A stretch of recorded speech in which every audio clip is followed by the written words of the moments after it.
It's May 2026 and interest rates are still at about 6 to 6.5% for most people.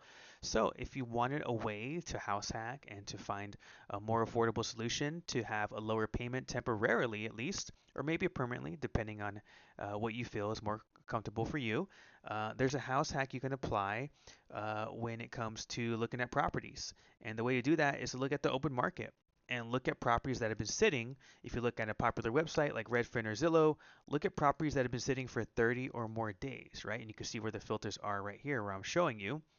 And so these are the properties that have been sitting for 30 or more days. And these are the properties you can apply what we call leverage to, right? You can negotiate, right? The key word in any negotiation and in real estate is leverage. Do you have leverage? Well, we're trying to get a credit to help you have a more affordable payment.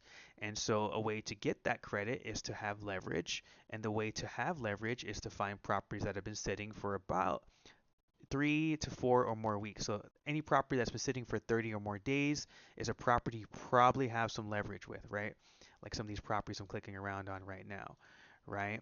And so what you can do with that is get a credit from the seller. You can potentially negotiate, if you have a savvy realtor, that is, you could potentially negotiate a credit from the seller to be able to help you with your closing costs. Because remember, when you buy a home, you have to pay anywhere from 2 to 3% of the total purchase price towards closing costs. Or you can get what we call a buy down, right? A permanent buy down is a more traditional option that a lot of people have used throughout the years, but I do like in this climate and this atmosphere that we're in when it comes to buying a property, I like a temporary buy down.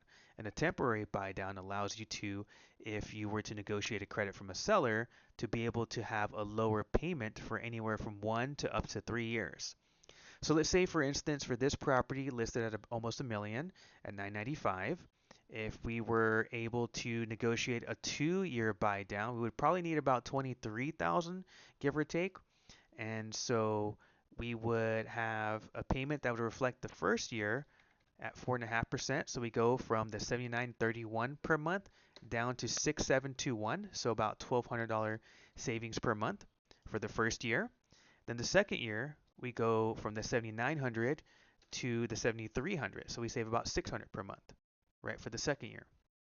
And then going into the third year, we go back to our normal payment at about 79.31 per month, right? And that will be the payment for the remainder of the loan.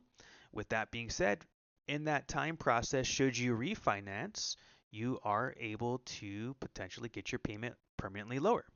So I would say use the money that you can from a seller to help you with the temporary buy down. That's probably a good option. It's at least worth exploring to see, hey, can this help me make a more sound decision when I'm investing into a property and feel more comfortable with a payment? And then I'll find a way to either A, increase my income, and or B, decrease the payment permanently in a couple years so that way I can actually secure the home I like and feel a lot more comfortable with that process. So just a quick house hack I want to share for those that weren't aware. Let me know if you have any questions. I'm always here to consult and help you achieve the dream of homeownership. Thanks.